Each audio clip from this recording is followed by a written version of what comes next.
Cada año, millones de personas se sientan frente a una hoja en blanco y escriben sus propósitos: bajar de peso, organizarse mejor, ser más disciplinados, dar ese paso que llevan tiempo postergando. Y la mayoría de esas personas, para el mes de febrero, ya olvidaron que escribieron esa lista. No porque sean flojas, no porque les falte inteligencia o capacidad, sino porque nadie les enseñó la diferencia entre querer cambiar y saber cómo hacerlo. Hoy quiero hablar de eso, de cómo se construye disciplina de verdad, no con frases motivacionales que se evaporan a los 3 días, sino con algo mucho más sólido: conciencia, método y práctica constante. Y voy a hacerlo a través de algo que me ha fascinado desde hace tiempo: la filosofía japonesa aplicada a la vida cotidiana. Quédate, porque al final de este video vas a tener algo concreto con qué empezar hoy.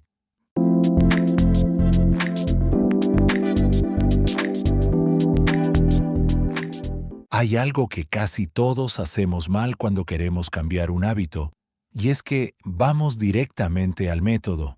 Decidimos que queremos hacer ejercicio y buscamos la mejor rutina. Queremos organizarnos mejor y compramos una agenda nueva, una app, un sistema de productividad. Queremos ser más disciplinados y nos ponemos a buscar técnicas, trucos, atajos. El problema es que saltamos el paso más importante: la conciencia. La conciencia no es saber que algo es bueno para ti. Todo el mundo sabe que hacer ejercicio es bueno. Todo el mundo sabe que dormir bien importa.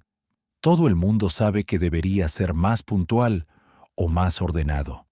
La conciencia real es algo diferente. Es entender desde adentro, con claridad, por qué ese cambio importa en tu vida específica. ¿Cómo afecta a las personas que te rodean? ¿Qué se pierde cuando no lo haces?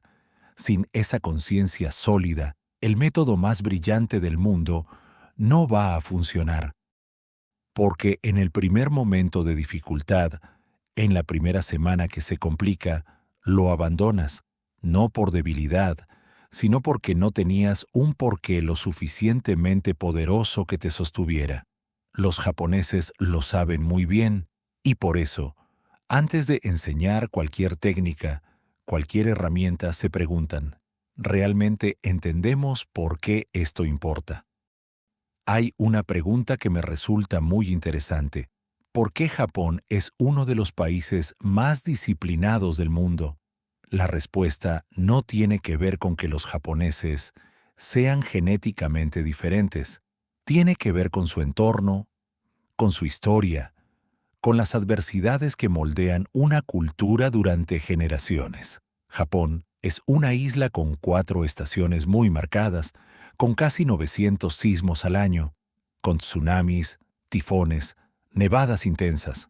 Un entorno que durante siglos obligó a planear, a anticipar, a trabajar en equipo, a no desperdiciar nada. La disciplina no nació ahí como un valor abstracto. Nació como una necesidad de supervivencia, y con el tiempo se convirtió en cultura. Ahora bien, esto nos dice algo importante sobre nosotros también, porque los mexicanos, los latinoamericanos en general, tenemos un entorno muy distinto: un clima generoso, recursos naturales abundantes, una cultura de celebración y de comunidad muy viva. Y eso nos dio otras cualidades extraordinarias: creatividad, adaptabilidad, ingenio, calidez humana. El reto no es convertirnos en japoneses, es aprender a fusionar lo mejor de nuestra forma de ser con algunas prácticas que nos pueden hacer más efectivos, más organizados, más congruentes con lo que decimos que queremos.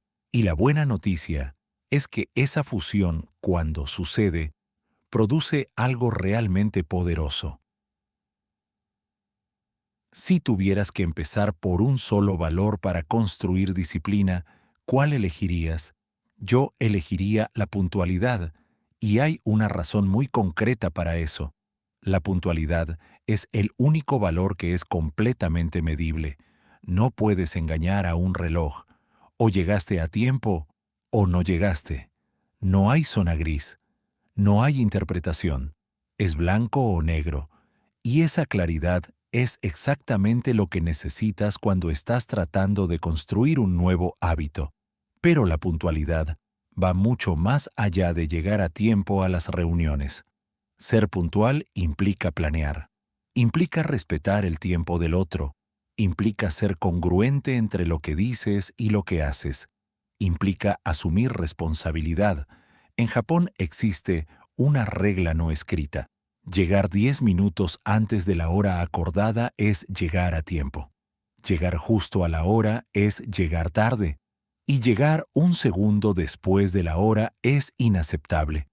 Puede sonar exigente, pero piénsalo desde otro ángulo. Cuando tú eres puntual, le estás diciendo a la otra persona que la valoras, que su tiempo importa tanto como el tuyo, que eres alguien en quien se puede confiar. Y si eres líder, ya sea en una empresa o en tu propia familia, tu puntualidad habla más que cualquier discurso. La gente no sigue instrucciones, sigue ejemplos. Hay una imagen que me parece extraordinariamente útil para entender cómo funcionan los valores, tanto en una familia como en una empresa. Imagina una fila de vasos de cristal, todos conectados por la base. Cuando viertes agua en uno de ellos, el líquido fluye hacia todos los demás y los va llenando de manera natural. Los valores funcionan igual. Cuando trabajas genuinamente en un valor, cuando lo practicas con constancia y congruencia, otros valores empiezan a fortalecerse sin que los estés buscando directamente. Si cultivas la puntualidad, con el tiempo también estás cultivando respeto, responsabilidad, autogestión, disciplina, empatía, no porque los estés persiguiendo, sino porque fluyen naturalmente desde ese primer compromiso. ¿Por qué la puntualidad en particular funciona como ese primer vaso? Porque es el único valor que tiene una consecuencia inmediata, visible y objetiva. Y eso hace que sea mucho más fácil empezar por ahí. Lo mismo ocurre con el orden y la limpieza, que es otro pilar de la filosofía japonesa. El orden es el único valor que puedes ver antes y después. Puedes fotografiar un escritorio desordenado y uno organizado. La diferencia es tangible, real, inmediata, y esa visibilidad crea un ciclo de refuerzo positivo muy poderoso. Cuando tu entorno externo está ordenado, algo en tu mente también se ordena. No es misticismo, es psicología básica.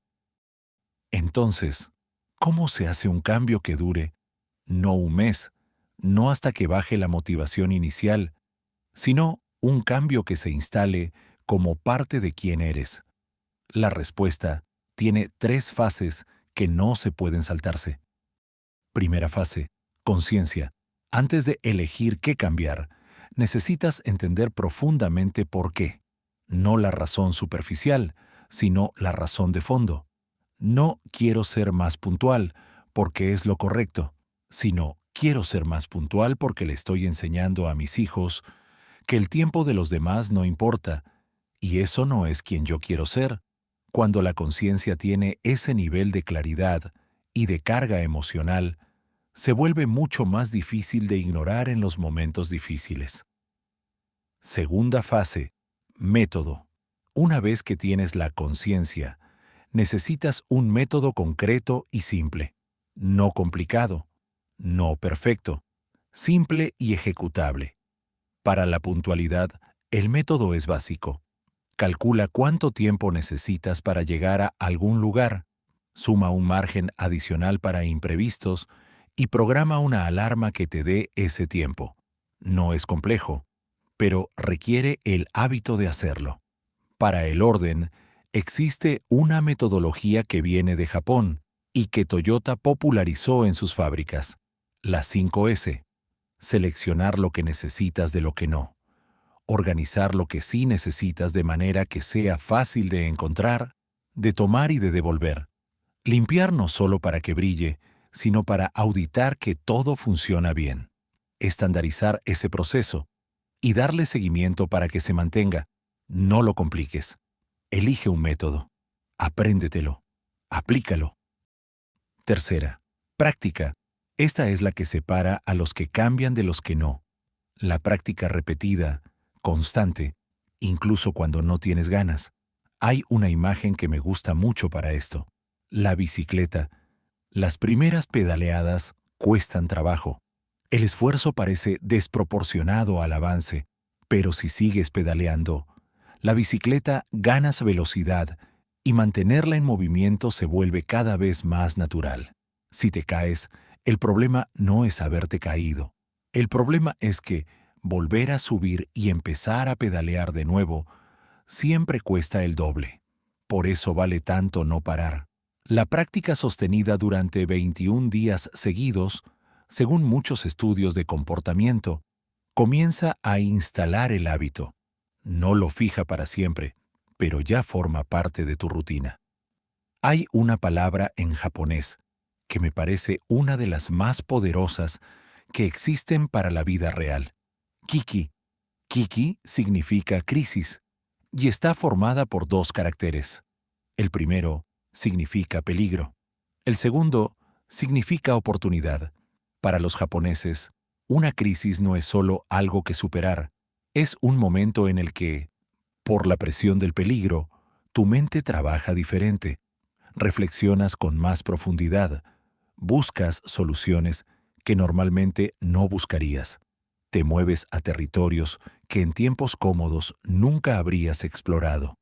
Bajo esa filosofía, cada adversidad tiene dentro de ella una oportunidad de crecimiento, no como consuelo barato, sino como una forma concreta de mirar el problema. Esto cambia radicalmente la manera en que enfrentas los obstáculos. En lugar de preguntar, ¿por qué me pasa esto a mí?, empiezas a preguntarte, ¿qué me está diciendo esto? ¿Qué puedo aprender aquí que antes no veía? Y eso, aplicado a los negocios, a las relaciones, a cualquier proceso de cambio personal, es una ventaja enorme, porque el que aprende de sus errores no solo se recupera, sino que sale más fuerte y con información que los demás no tienen. La mentalidad de Kiki no se nace con ella, se construye, se practica y comienza con una decisión, la de dejar de ver los problemas como interrupciones y empezar a verlos como parte del proceso. Si hay algo que quisiera que te llevaras de este vídeo, es esto. No tienes que cambiar todo a la vez. De hecho, intentar cambiar todo a la vez es casi siempre la razón por la que no cambia nada. El que mucho abarca, poco aprieta. Elige una cosa, solo una, algo medible, algo concreto, algo que puedas practicar mañana mismo. Puede ser llegar 10 minutos antes a tu próxima reunión. Puede ser organizar tu escritorio antes de empezar a trabajar cada mañana. Puede ser ordenar ese cajón que llevas meses ignorando. No importa qué tan pequeño parezca el paso. Lo que importa es que sea real, que sea consistente y que entiendas profundamente por qué lo estás haciendo. Porque cuando la conciencia es sólida, cuando el método es claro y cuando la práctica se mantiene, algo notable empieza a suceder. El esfuerzo se vuelve cada vez menor. Lo que antes costaba trabajo, con el tiempo se vuelve natural, y lo que antes era tu límite, con el tiempo se vuelve tu punto de partida. Así funciona la disciplina real, no como un destello de motivación, sino como un sistema que se construye ladrillo a ladrillo, día a día. Gracias por llegar hasta aquí. Si este vídeo te aportó algo, suscríbete, activa la campanita y compártelo con alguien que lo necesite. Y cuéntame en los comentarios, ¿cuál es el hábito que llevas más tiempo intentando construir? Me interesa mucho leerlo. Nos vemos en el próximo video.